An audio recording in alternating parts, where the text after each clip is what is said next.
Okay, hello, ladies and gentlemen. This is Josh Coker from Polymathics. Welcome. And this message today, this video message today, is being brought to you by Story Ninjas, story-ninjas.com. Go ahead and check it out for stories that pack a punch. And in today's video, I'm going to be giving you a exclusive sneak preview of the latest story that I published for Halloween. It's a scary story. It's a campfire story. It's a spooky story.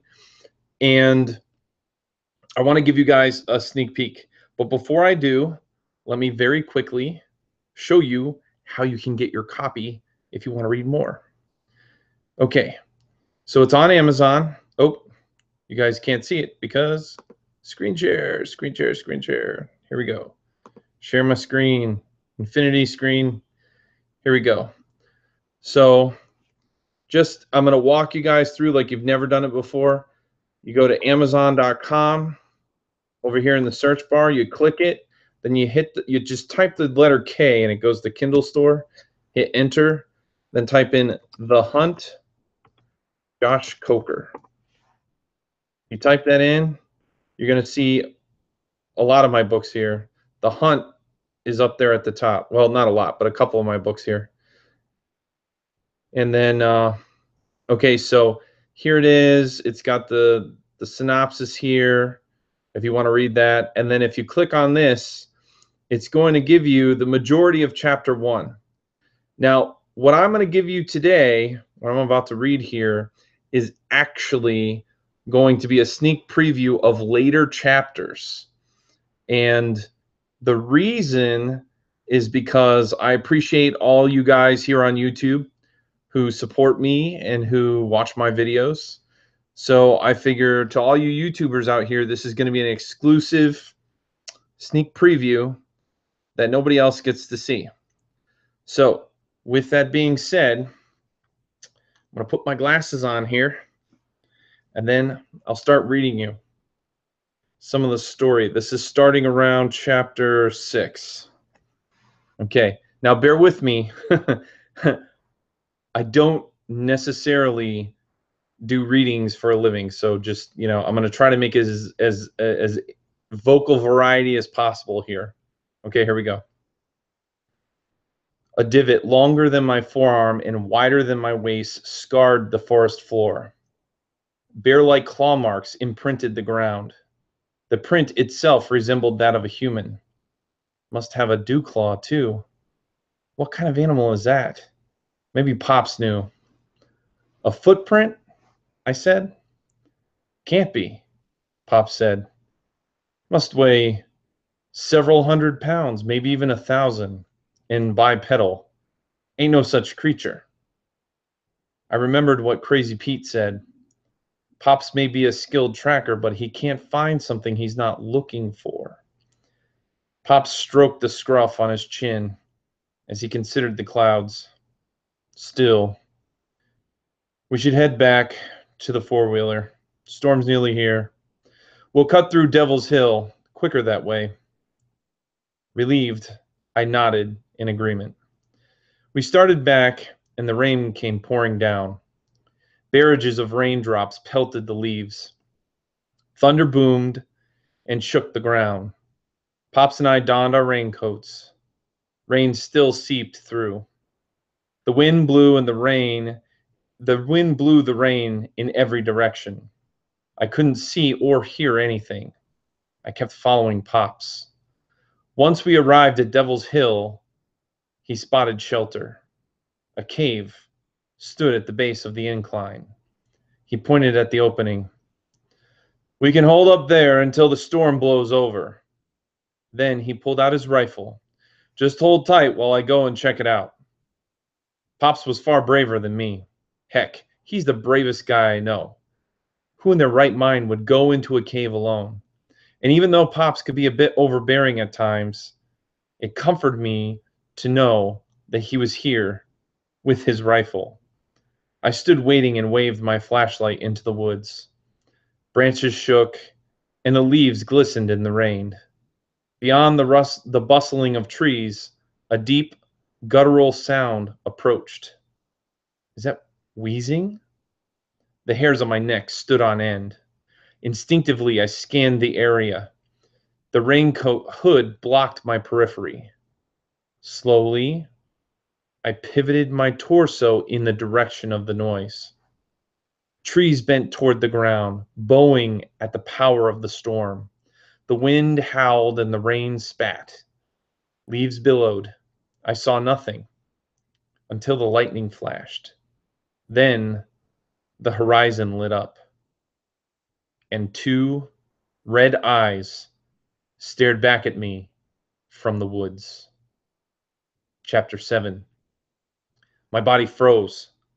I wanted nothing more than to run. My legs wouldn't move. Thunder boomed and the forest went dark again. I blinked. The two glowing orbs disappeared. The wheezing went away. Emptiness filled the woods. Just trees and rain. I swear I saw something. Didn't I? I wanted to run. No, my mind is just playing tricks on me. What I saw couldn't have been eyes. They stood over 10 feet in the air. No creature is that tall. It must have been an owl. Yes, owls have large eyes. But red and glowing? Didn't the fat man back at camp say something? Something about, I don't know, a demon? Doubt crept into my mind. And for the first time in my life, I actually wished I had my rifle with me. I inched closer to the entrance. As much as I wanted to flee, I had no idea where to go. Not to mention, I couldn't just leave Pops here alone. Or maybe I didn't want to be left alone out here in the woods. What's taking him so long? It's just your imagination, Jason. That's all. I approached the cave, and a stench filled the air. I gagged. The smell reminded me of rotten meat, like when Mom would leave ground beef in the fridge for too long. My stomach knotted up. Pops dashed out of the cave, catching my attention. He grabbed my arm and said, "We have to go now." Chapter 8. We darted through the forest, and a roar filled the night air. Was that thunder or an animal? I couldn't tell. What kind of creature could make such a sound? A bear? No. A lion? Maybe, but lions live in jungles, right? This is the forest. Does it really matter? I sprinted even harder. We ran for an eternity. My lungs burned and my legs ached. Spots filled my vision. My stomach lurched in protest, and I slowed down. Oh, I'm gonna puke. Pops grabbed me and forced me into the brush. Breathing even hurt. We ducked in the nearby brush. Thank God, I don't think I could have taken another step. I attempted to catch my breath. My lungs burned, and Pops rustled around in the foliage. What is he doing?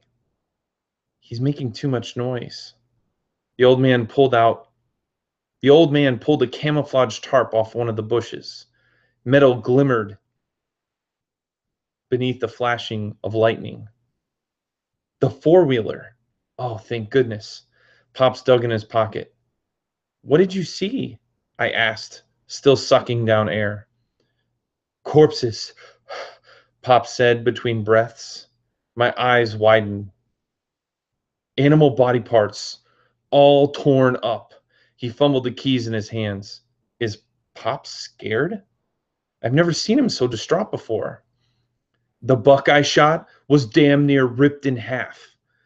I wrapped my coat tight. Ripped in half? What the hell could do that? Flashbacks of the two glowing red orbs haunted my mind. It's time to leave.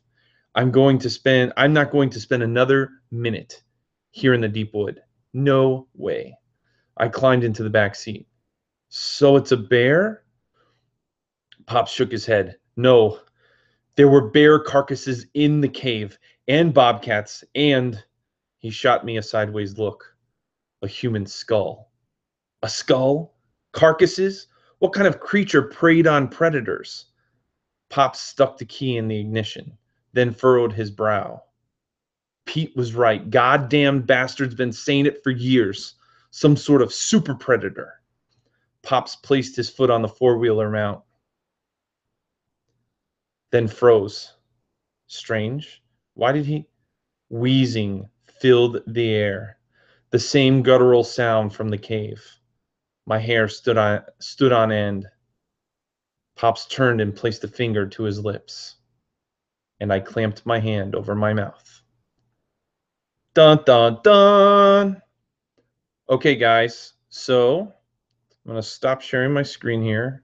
Go back to me. That was your exclusive behind-the-scenes sneak preview of The Hunt, my recently released book. And just for anybody who may have just come and is catching the end of this here, you can get it here on Amazon at all you got to do is type my name, Josh Coker, The Hunt, and it'll come up. But I hope you guys enjoyed that. I hope that's got you excited. And for those of you guys who are going out trick-or-treating over the next few days with your friends and family and your kids, I just hope you guys stay safe, for one, eat lots of candy, and enjoy your time. And if you're looking for a scary story to either read, share with some friends, or tell by the campfire, this is the one. But if you're going to read, I don't know if I would read it alone. It can get a little scary towards the end there. All right, guys, this is Josh Coker signing off. Take it easy.